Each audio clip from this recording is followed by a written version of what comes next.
everyone, it is Dustin with TechMD coming at you with a very exclusive phone that's only here in the United States and you have to have Verizon. So this phone is not the Motorola Edge Plus that's international. This is the Motorola Edge Plus 5G through Verizon. It is a very skinny phone, almost like my Fold 3 that I have here filming me. And it's kind of hefty as well. You got triple cameras on the back with the Motorola logo as well. And yeah, so here's the deal. Parts were only in China, 2 weeks to get the parts. That's number one problem. And so that's why we're not going to do official screen repair here. You would have to have the frame in order to do this particular repair that I'm about to show you. I will show you guys how to remove the battery on the old one just for the sake of Motorola's are a pain in the butt to remove the batteries. But in reality, if you want to learn how to remove like a screen, I would recommend looking at some of my other Motorola videos, but typically you would just take off this broken glass here and separate it and then glue it on with T7000. So it's a glue that I like to use, but the opening procedures are going to be the same with going through the back. And like I said, I'll pop off the battery for you guys. But what we're doing here is the customer was able to get a new phone from the insurance company, but he needs his data off his phone.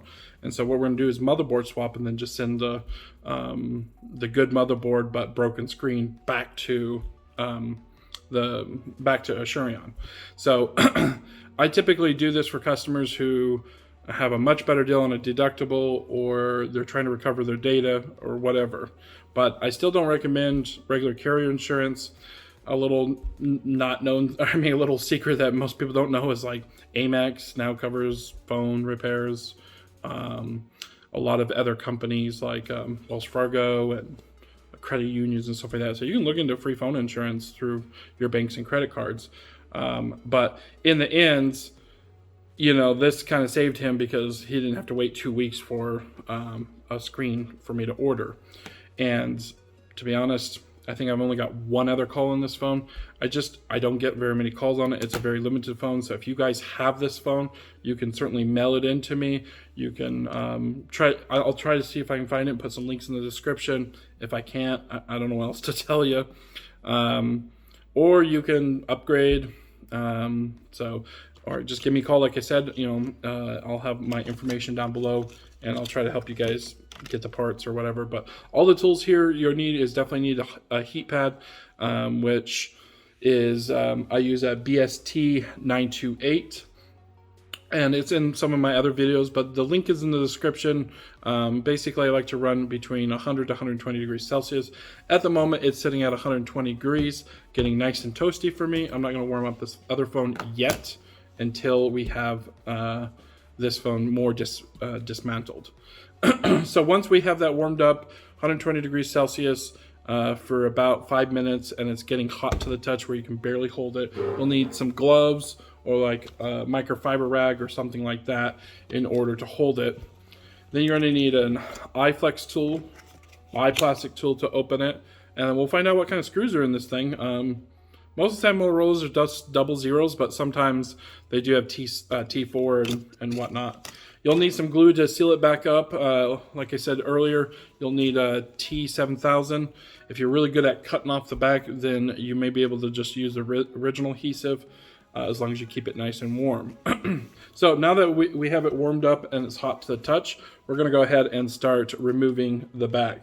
So for Samsungs, they're very similar on glass backs, and Motorola's as well. You just enter in, and you may make a mark, maybe not. Just a little bit, though. You don't want to enter in too much. This here is made out of plastic, so you'll feel a strong resistance if you're trying to cut through a cable, versus that the iFlex will just cut through the cable right away. So I have no clue, like I said, what's underneath this. So I'm just going to not cut in as much as I normally do, just because I don't want to damage any cables. A lot of times Motorola likes to glue a lot of stuff right here. So we're just going to go around and see how loose we can get it. What we're looking for is some resistance. So now this is starting to feel more loose, which is good. But over here has some more resistance. Oh, it looks like some more adhesive here. Just going to keep on cutting. All right.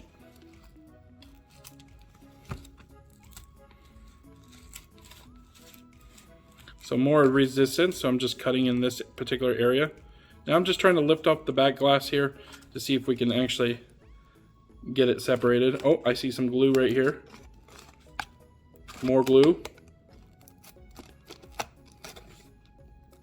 More glue right here. And more glue right here. This is quite the glued on phone. But with proper heat, it'll pop off pretty easy. Yeah, this adhesive is definitely more of a pain to remove, I can tell just immediately from this. Okay, so they look like either T3 or T4 screws. So let's take a look here and see if it's T4 or T3. T4 just doesn't even fit at all. Jeez. Okay, well, let's go T3. T5. T5. Yeah, a couple T5s. T3, okay. Oop, I got some junk on the end of it. Glue. Ah, there we go. So I use the WIHA. I don't like iFixit toolkits, mainly because they tend to strip screws, in my opinion. And I like to use grip tools and these German-made tools, especially if you're opening up devices a lot, or if you're dealing with ultra tiny screws like these. The screw itself is not tiny, but it's the head that's very tiny. So you want to be really careful to put enough pressure downward and unscrewing these screws, because you don't want to strip them whatsoever. Stripping a screw just makes your life very difficult. So once again, a really high quality T3 driver is what you want to open up this device. Now a lot of times the screens can plug into a daughter board down here, so you may only have to remove this, and sometimes the screen's up here. So we're just exploring this phone at the moment and seeing where we have to go.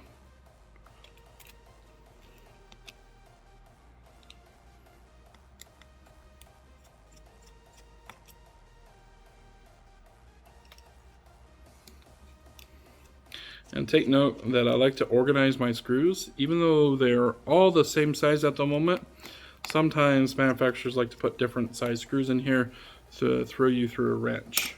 We're gonna go ahead and put the other phone, if you have another phone for your data recovery here, go ahead and put that on the heater if you're fast. If you're running slow, then don't do that yet. I think in about 5 minutes I'll be able to do that and start doing the transfer. So we just lift that straight up, but if you're having trouble lifting that up, I'd recommend a plastic tool such as this to open it up. So, you know, pry it open. But we're going to use this plastic tool to go ahead and disconnect the battery connector right here. Here's one of the 5G antennas. These are pretty universal on Samsungs and other devices. I am not seeing, this might be the LCD cable here. This is definitely where all your data is. So we're going to go ahead and disconnect some of the cables here that are required to disconnect to transfer this motherboard.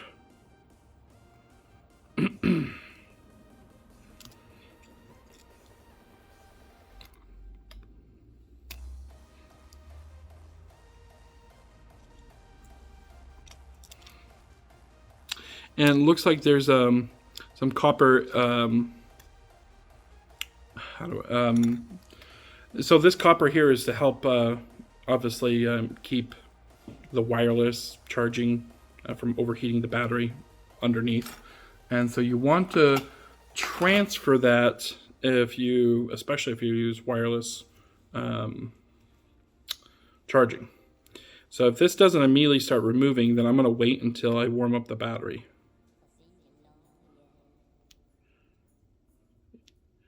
It's pretty good stuck on there, so I'm going to go ahead and just leave that alone. And we're going to start warming up the battery here in a minute. But since I'm doing a motherboard transfer, I am going to go ahead and take out this board. But you probably don't have to do that. Your next step is going to be removing the battery. And I bet this cable right here is your LCD cable, which they always like to put it right under the stupid battery, those jerks. So if you bought the LCD, you want to remove this battery carefully. So go ahead and skip ahead to the battery removal. And then I can't remove the screen off of this particular device because the customer has to return it back to the insurance company, or I would show you guys. So you'll have to figure that out on your own. Like I said, I recommend watching some other videos for screen removal if you're really unsure about it, but it's just lots of heat and then just separation with like the iFlex and maybe an iseasmo tool. So we're just lifting up this cable here. I'm not sure what that is. And there is an ultra tiny, this is a T3 black screw up top.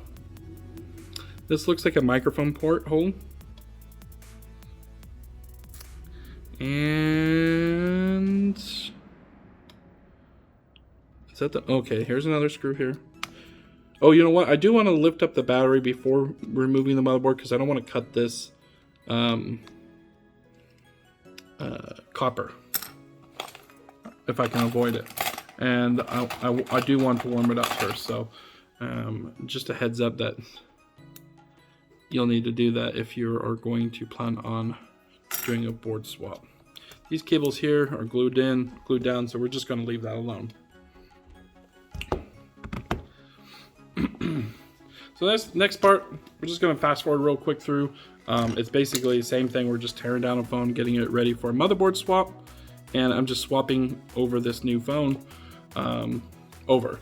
So if you guys don't really understand the concept of this, it is basically me taking the data off this old phone and putting it into this new one. In order to do that, you have to swap the data chip, aka the motherboard, over. So this is not very warm yet for some reason.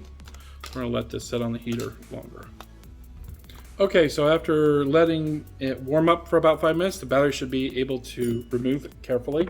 Other people use alcohol, but I've never really had a lot of success at that. So I'm gonna show you guys real quick how to remove the battery. So it's nice and toasty at the moment.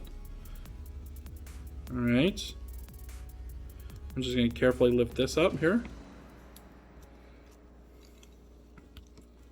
And it is burning my fingers. So just be aware that it is hot to do this. Go ahead and just separate that out of the way. Now the battery should be able to pry up just a little bit there. And remember the LCD cable's there. So we're going to try to go from the other side.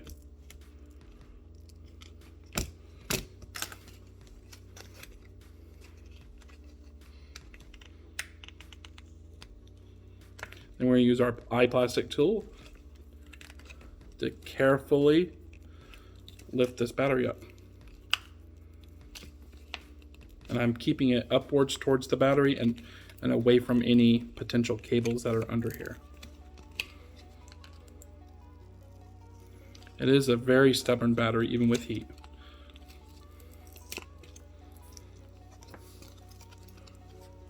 Okay.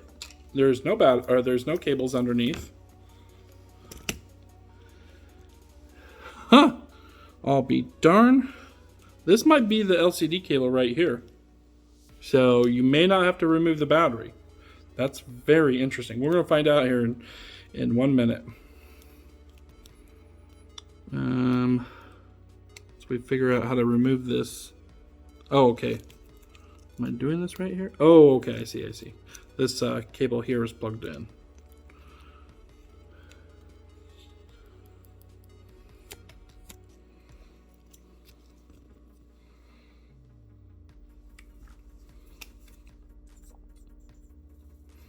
Just marking the board to let me know that this is his original board. Making sure there's no SIM card slot right here. I think that's on the bottom. Yep. Okay, so we're going to need to remove these cables here. I just took a picture to make sure that I know exactly where these cables go and belong.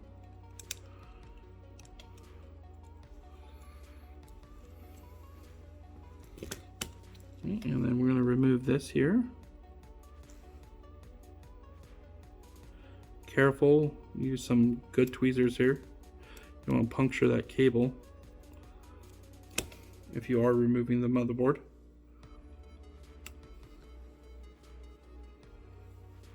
I'm just going to lift it up out of there. It's a very unusual cable. I don't even know what that's for. Just going to lift the board out.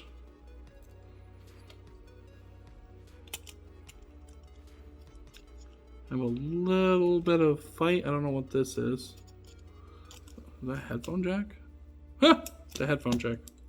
I'll be darned. This phone has a headphone jack. And 5G. Amazing. So we have that front camera fighting us, but it feels like there is another cable right here. And they put thermal paste under the board. Wow. What an unusual design. They don't use heat pipes. Okay. This is definitely an LCD cable right here, guys. So you probably don't need to remove the motherboard in order to pop off the LCD, and you probably don't even need to remove the battery. So, but you now know how to. Go ahead and just set that battery back in there.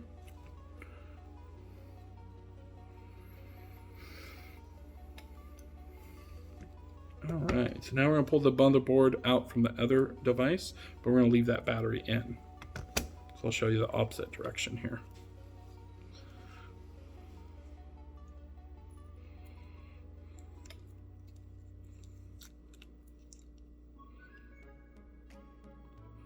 I did warm it up before I did this, because I don't want to ruin the copper.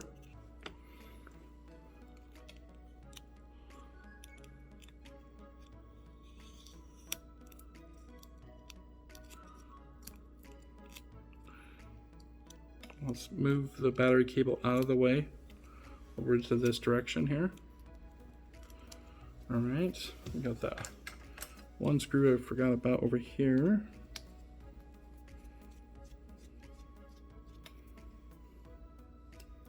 I already popped out the antenna cables on this particular one while the camera was off. Go ahead and disconnect this.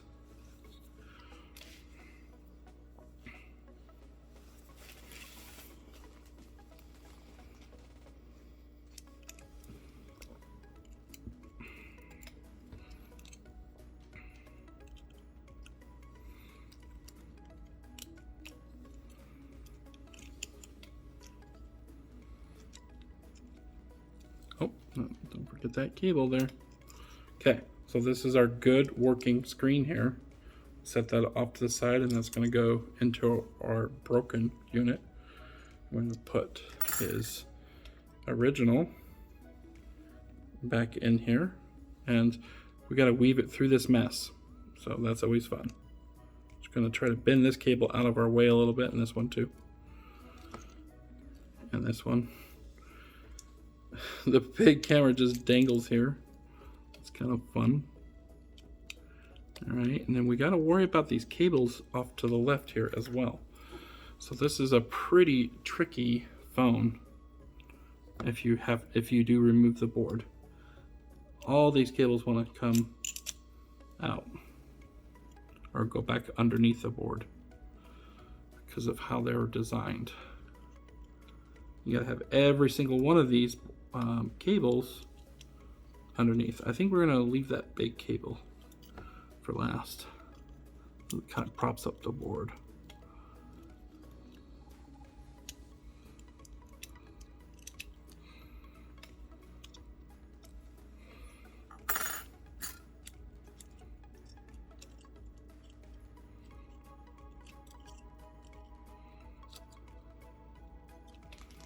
So I don't remember exactly where those cables belong, so what we're going to do is take a picture, or look at my picture I originally took, and see exactly where they come out of. Jeez.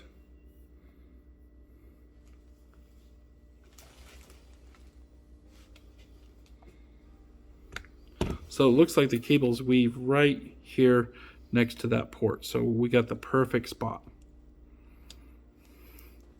But also the headphone jack looks like it does this. So we're gonna have to pull out the board a little bit.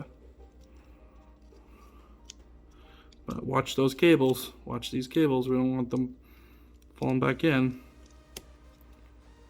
Pulling it up just enough to get it underneath that frame there.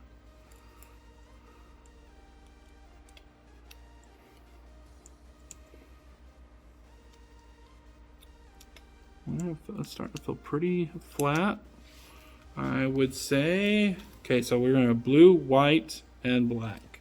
Looks like cables are being nice to us and being in that already order for us. And we do need to move the power cable right here so we can move this back, plug this back in. I typically recommend not plugging in the power cable until you get everything plugged in. So just disconnect it here after moving it over. So it's just a slight disconnect at the moment. Plug in our daughter board / charge port. That's all linked up there. And then weave our cable back in. This is probably a power button cable of some sort. Terrible design. Most manufacturers put it under a gold connector and then just screw it down and then it connects. But this is an unusual design phone for sure. Slightly different than the rest. Be careful not to touch those camera lenses, or you're gonna have a bad time.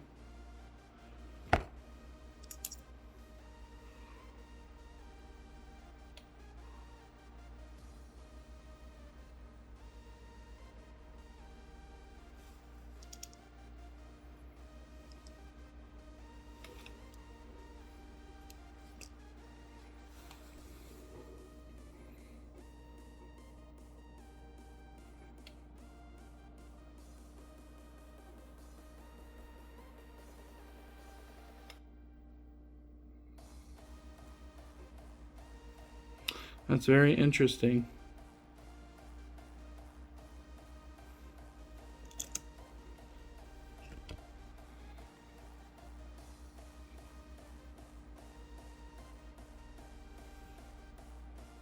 Luckily, this antenna connector here, it's hard to show, but this one right here doesn't go anywhere. This antenna does, which plugs into his original board right here.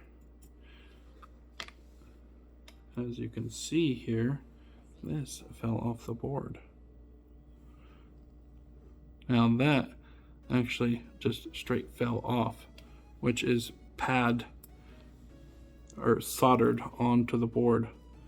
Now, if you ever have something like this fall off your board, it would all depend on what it is, but this is not able to go back on the board like it's designed to.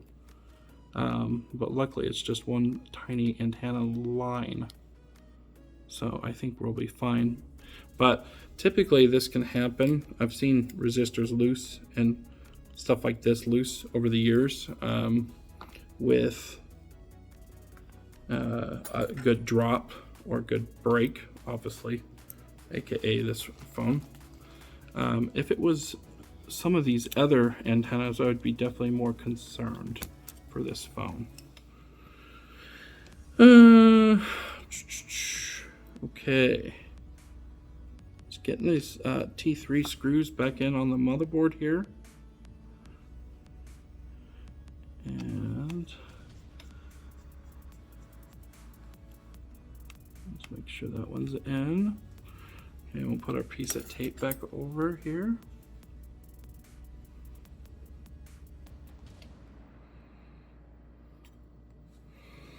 And put this piece on.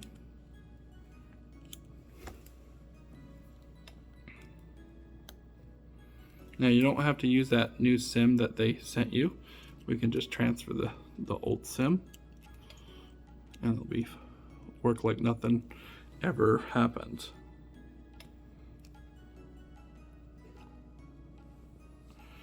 Alright, getting there. That'll also save you some activation time and dealing with all that.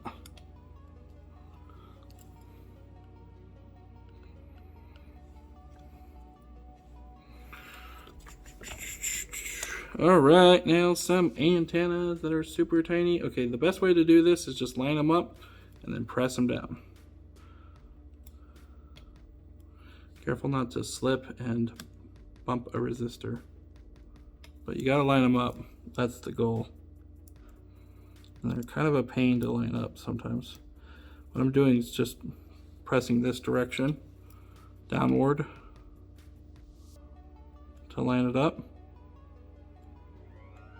I'm just putting a little pressure on it, but not too much.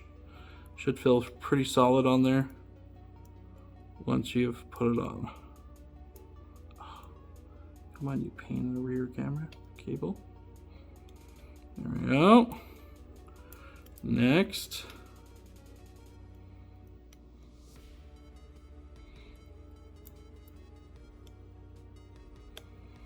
All right.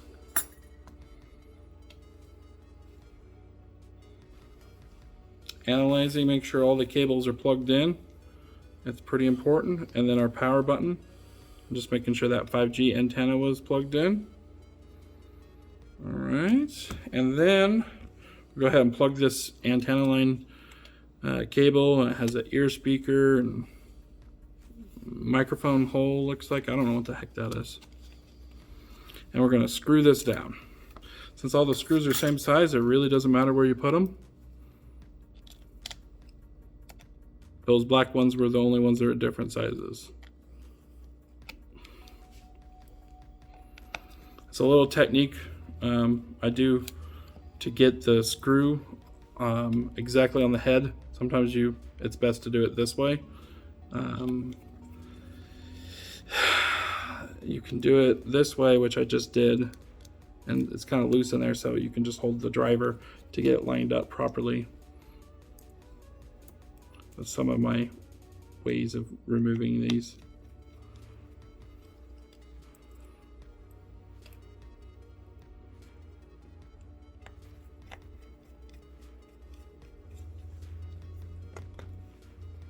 Where's the other back here?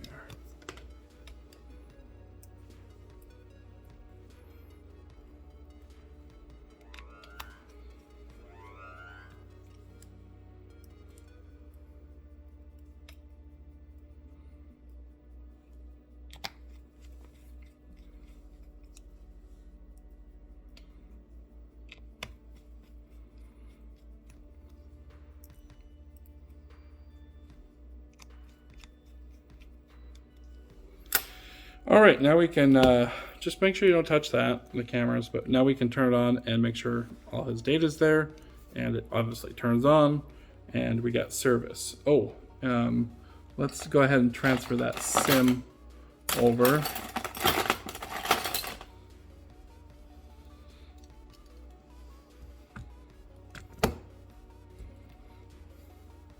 So weird that they send you a new SIM like the customer's not capable of transferring their own SIM. So stupid. Even though they make you still put the SIM card in. Waste.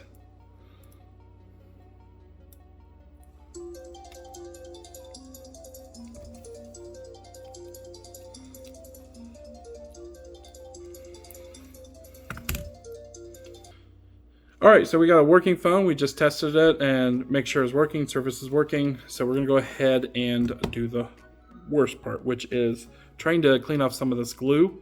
You wanna be careful not to scrape the battery, but basically we want to get anything that's too thick.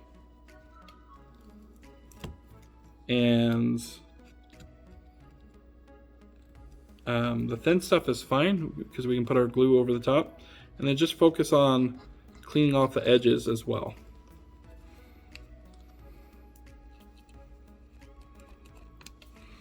So anything that has some pull damage, basically me lifting it up, we want to clean that off, because we want to get a fairly decent seal here. We're going to use T7000, which is a water adhesive sealant. But I really don't know how water resistant this foam is originally anyways. Okay, so we take our original hot and take a look at it and see if we have any extra goobers, I call them. And this one clearly does have some. So we're gonna just go ahead and pull that off.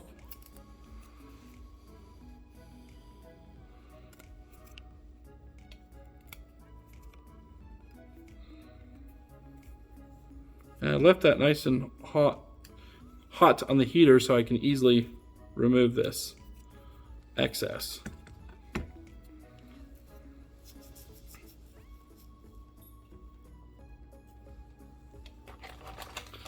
All right, so we're going to take some T7000 and we're going to run it along just everywhere that you see the black lines or was previously black line.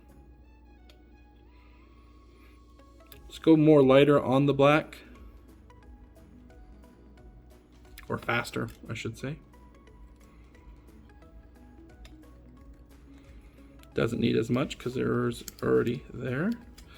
If you found an extra little thick goober, just go ahead and pull it off. This glue takes about 3 to 5 minutes to officially dry, so it's fine to take a little longer if you have to.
This looks like a microphone hole right here, so don't get anything in there.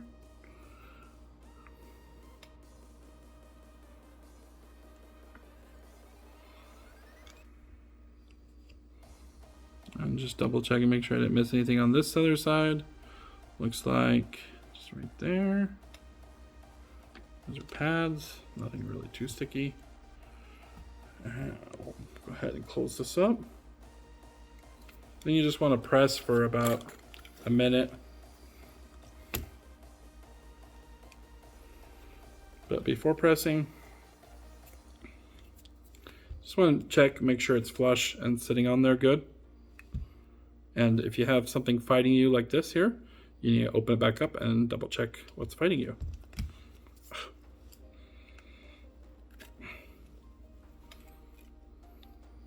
Typically it's usually some kind of thick goober.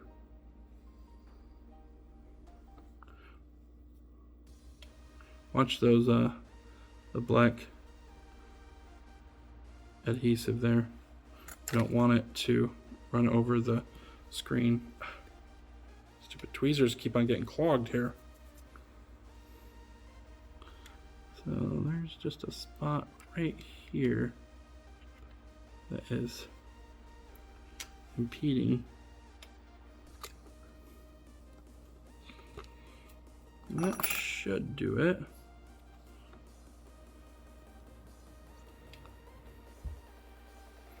Really do love this blue color.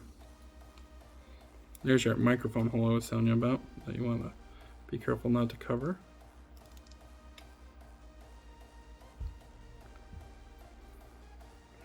Clean up any excess if you can. Alcohol works too. And then this glue tends to be a little bit more spongier than the original until it dries really hard. So just expect a little bit of sponginess for the next couple days.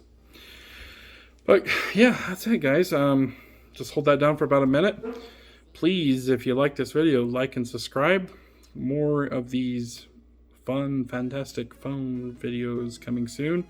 And look out for my crypto mining videos. I'm doing a little bit of teardowns on some computers and laptops and GPUs, and hope you guys like that content as well. Yeah, so have a good one, guys. See ya.